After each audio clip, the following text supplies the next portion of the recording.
It is all about respect. There comes a point in every tween or teen's life where they make the decision, consciously or unconsciously, to keep following you as the parent in their life, to keep, listening to what you say and letting you be the support they need going forward in their life. And it all comes down to respect. I didn't realize how important respect was for teens until I was a foster parent.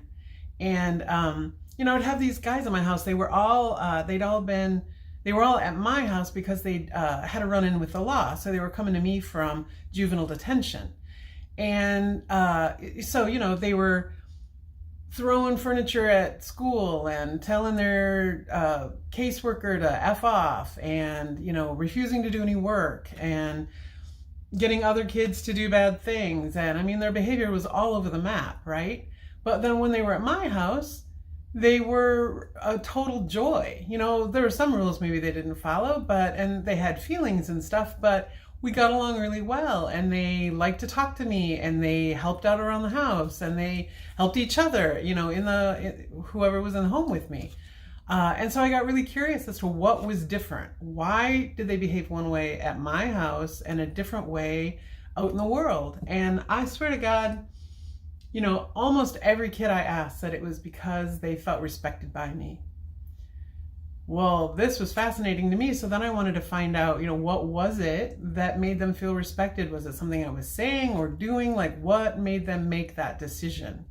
And I got a lot of different kinds of answers, but respect was the key thing that made them want to participate and want to follow my rules and want to, contribute to the little household that we were creating at the time. So if you want to stay relevant in your child's life when they hit tween or teen years, you've got to keep their respect. So I'm going to tell you 5 key things that will help you keep respect or gain respect from your teens so that they will stay in your life and will keep you in their inner circle of the people that they listen to and follow. So the first thing is you have to prove that you're trustworthy. You have to prove that you can be trusted by them. How do you do that? It comes down to your own life. Are you taking care of your own life? Are you in integrity in your own life? Do you take good care of people? Are you kind to people? Or are you the kind of person who, gossips about everybody or thinks that everybody is out to get you or that kind of thing, Like, how are you behaving in your own life that they're seeing every single day? That's going to be a big determining factor of whether they feel like they can trust you with their shit. How are you reacting to the other people in your life? How are you reacting to situations? Do you live your beliefs? If you say that, everybody should be kind to each other, and then you cut in front of people on the road, or you make racial slurs or something, then you're not being consistent with who you say you are. And they're not going to trust you because of that. Are you attempting to do your best in your life? Do you have goals for yourself, for your health, or for your finances, or for the future of the family? Do you have things that you are working towards? It's not about being perfect here, but they're judging all the adults in their life to see whether they are true to themselves and, a master of their own word, that kind of thing. So they're using that to decide whether they can trust you moving forward as they go out into the world and their feelings get bigger and their experiences get bigger. Are you going to remain that trusted individual in their life? And then do you trust them? Are they feeling that from you? Are you listening to them without judgment? Do you have healthy boundaries around what is your business and what is their business? Are you trying to run their life for them and fix everything for them? Or are you showing them and telling them and demonstrating that you have total trust, that with guidance, they can make the right decisions for themselves? And are you conveying that you believe in them? Are you listening to what they tell you and not, judging it or not having opinions about it that belittle their ideas? that kind of thing. So the next element in keeping the respect of your children when they're teens is honesty. Do you own your own shit? You know, if you're having a bad day and you fly off the handle and say something, or, you know, you're in a bad mood, do you own it? And do you say, God, I'm really sorry, you know, this and this and this happened, and I realize that I'm not being very nice to you, so I'm going to clean that up. My job, I'm sorry. Do you apologize when you have a big blow up? Something happens and you lose your shit, and, you know, the next thing you know, you're screaming at your kids. After the fact, do you apologize for that? Do you come back and say, wow, that is not the person I mean to be with you. That is not the parent I want to be. I'm really sorry. Let's start over, reset, whatever. But do you apologize for the things that you do that impact them? And do you clean it up? So what happens after a big blowout? You have a misunderstanding and you have a screaming match with each other, or, you know, you say, I'm done, I'm fed up, you know, whatever. How do you clean that up with them? Do you go back and tell them that you want to have a conversation about it, that's not how you want to be with them, and how can your communication get better? If there's a misunderstanding, do you go over it and figure out how the misunderstanding happened? Was it a communication thing? Do you need to revise some kind of system in the home so that you're both on the same map? Maybe you forgot to pick them up or leave them money or something like that, you know, and it impacted their ability to do what they had planned on doing.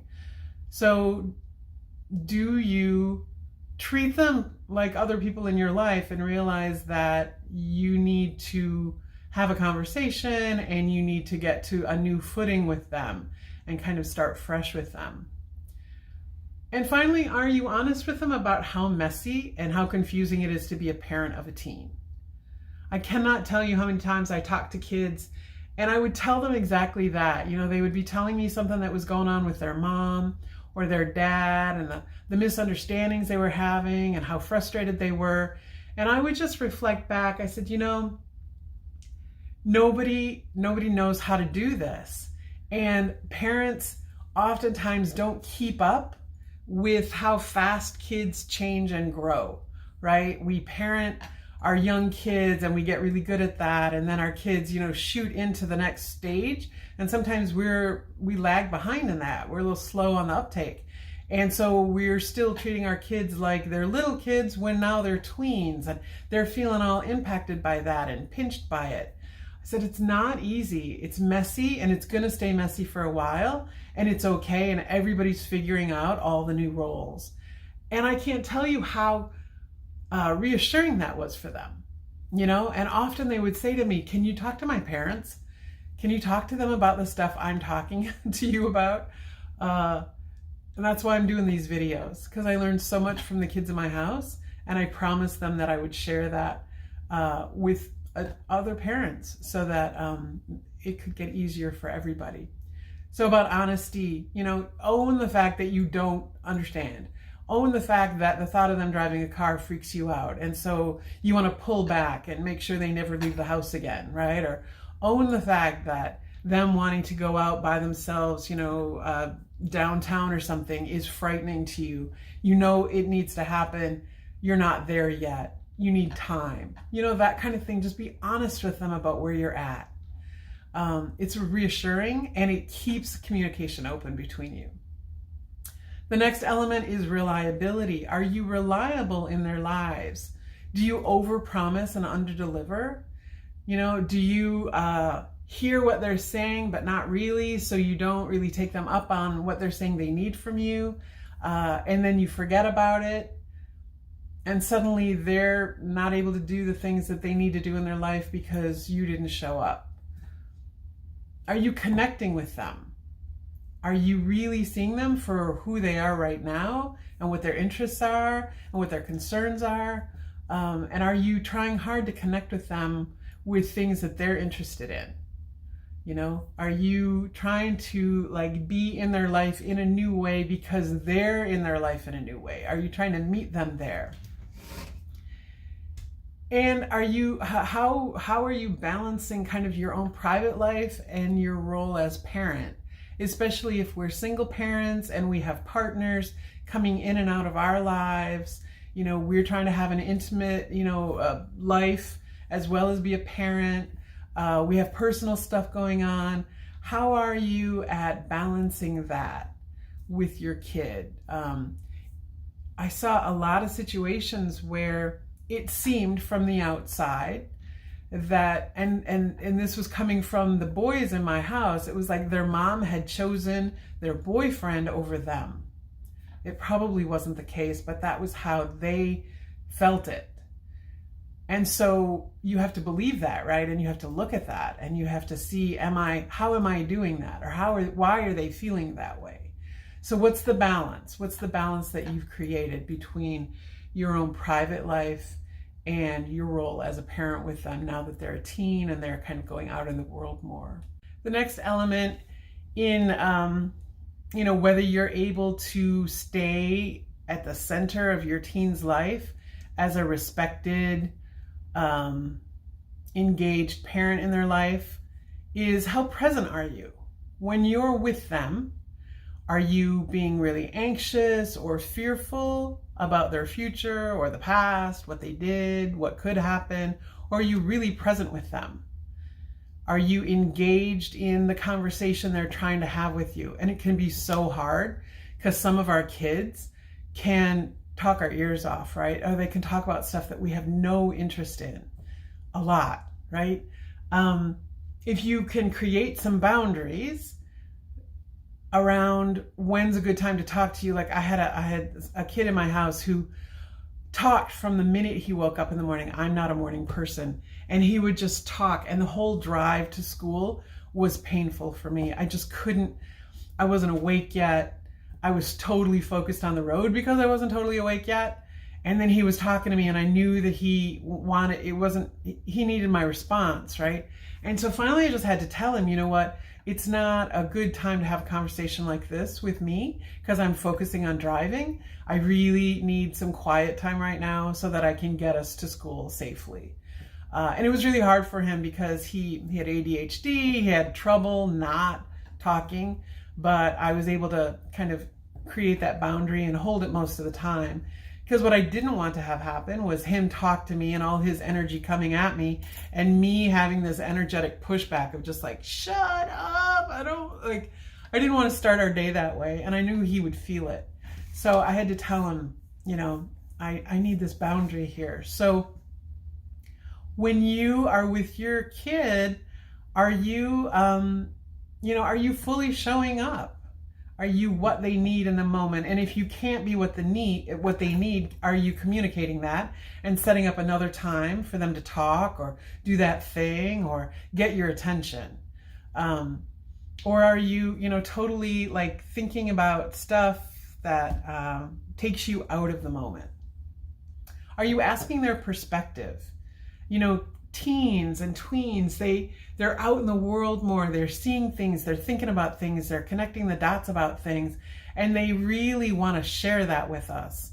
And it can help if you actually ask their perspective, a song on the radio that you hate, a song that they're playing, that you hear that they're listening to, and so you ask them, what is it about this song that you find so interesting? Like, can you share that with me, right? Or what is it about this video game or playing this video game with your friends that is so fun for you?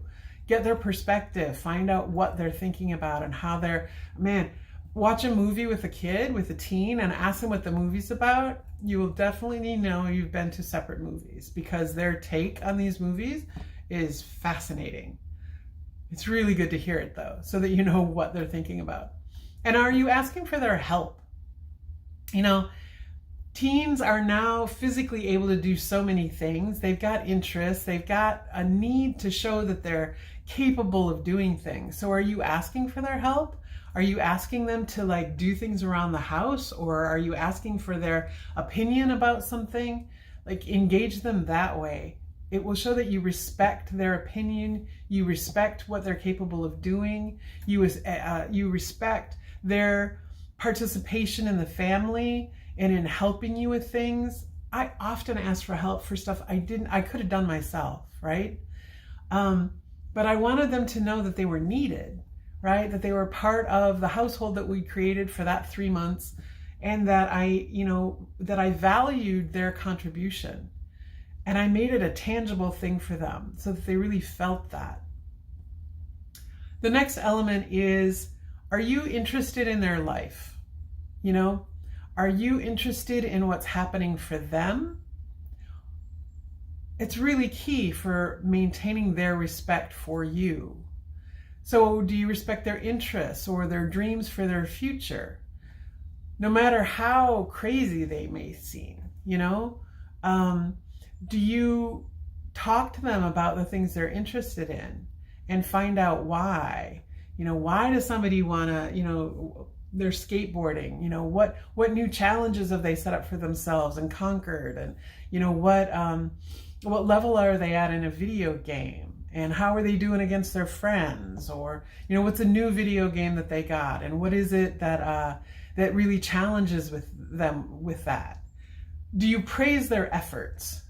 When you see that they're stretching beyond what you know them to be, do you praise them for that? Or do you praise them for helping you around the house? Or do you praise them or thank them for sharing their ideas and opinions with you? All of those things are so important to them. And I think sometimes in the busyness of our days, we kind of forget to do with our kids what we would naturally do with other people. And I think also the way family life is set up now, everyone is so checked out into their own, not good or bad, but checked out into their own thing. Everyone's on their video games or, watching YouTube or listening to music or something. We don't have a lot of shared time together. So you kind of have to create that. You have to keep that line of communication open with them. And if you haven't done it for a while, you're going to get some pushback, right? They're going to say, get out of my business. But if they understand, if they perceive from you that you're really interested and that you are asking for them, not for you, right? You're not like trying to just be nosy into their life, but you really want to be a part of their life. If you can get that across energetically, they're going to stay open to you and they're going to tell you these things. When they do share with you, when they tell you a story or they ask for your help or something, or they share their feelings, are you thanking them for that? Because I don't have to do that anymore, So thank them for sharing their thoughts or for trusting you with their feelings, or for, thank them for asking your opinion, or thank them for considering your opinion. That also shows respect, and it'll gain you a lot of points with teens. And do you point out their good qualities or their good ideas? Teens are so much about how they look to people, right? How they show up in the world and what people think of them. And that can kind of spiral down into a lot of negative opinions about themselves, right? And there can be a lot of shame and a lot of feeling not good enough. So are you pointing out the good qualities that you see in them? Are you saying, oh, I really noticed that you helped your brother do that thing, and I just want to thank you for that. Or, oh, I noticed that you took care of this thing for me and it really helped, and I just really appreciate you for that. Or, hey, I noticed, when you were playing soccer the other day that you were really trying to, be a good teammate with the other guys on the team. I really appreciate that. I love seeing that in you. Those kinds of little things, just offhand, just said in between other busy stuff, goes so far for them. It builds up their bank of, good impressions about them, and gives them something to rely on when things get really hard. So that's another really important thing, to keep their respect. Teens only listen to and follow people that they respect. And so the 5 elements of that are trust, honesty, reliability, being present, and being interested. These are the things that are going to keep your kids engaged with you, that are going to keep you in their inner circle of influence as they get older, right? Because they're also now listening to other adults in their life, coaches or teachers or people that share interests that they have, right? They're now listening to their friends in a different way, and they're showing up with their peer group in a different way, and that peer group is taking a lot more of the leader role in their lives, or they have a girlfriend or a boyfriend or a partner who now has influence in their life. And so as their parent, as this is happening, you have to show them value, right? You have to show them that you can still be in their inner circle, that you respect them, and that you still have things to contribute to their lives. So my final thought is, does being with you make them feel good? So when they're with you, are you guys having some kind of experience together that is gonna, make them feel loved and secure? Are you only, is your only time together spent talking about how they were late for this, or they didn't do their homework, or they didn't do their chores or something? Or are you actually creating time together where you're either doing something interesting so that they can bring you into their life, right? Where you're showing interest in their stuff, or you've created such a great relationship that they can come to you with all these new confusions and concerns and thoughts and feelings that they're having as they're out in the world more. Do they see their best selves reflected in your eyes? I know that sounds a little corny, but when you're with them, are you reflecting back to them the really great person you know them to be, even though they don't show that to you all the time? But are they getting the feeling that you still see that person in them? If they are, they will want to be around you. But if they are only feeling judgment and criticism or lack, if they're feeling like they're not, doing great in your eyes, they're not going to want to be around you, and they're not going to want to listen to you. They're not going to trust that what you have to say is going to comfort them or help them with the really big shit that's now happening in their life. To keep being important in your child's eyes, you have to stay relevant. To stay relevant, you have to show them that you respect them and that you see them now for who they are, right? You see them where they're at now developmentally, where they're at now in your relationship, not who they were 6 months ago or a year ago. They still need you now, maybe more than ever, because life is starting to get really challenging for them, and they need to know that they can come to you still. If you like this video, if you found any value in it, remember to like it, click the bell so that you'll know the next time I make a video. Share it with your friends if you think there are people in your life who could benefit from hearing this kind of thing. Really appreciate it. And also leave comments below. I love to interact with people, and I would love to find out what you thought of this. Maybe there's something I missed, something I need to talk about more. So leave a comment and I will be sure to get back to you. All right, be well.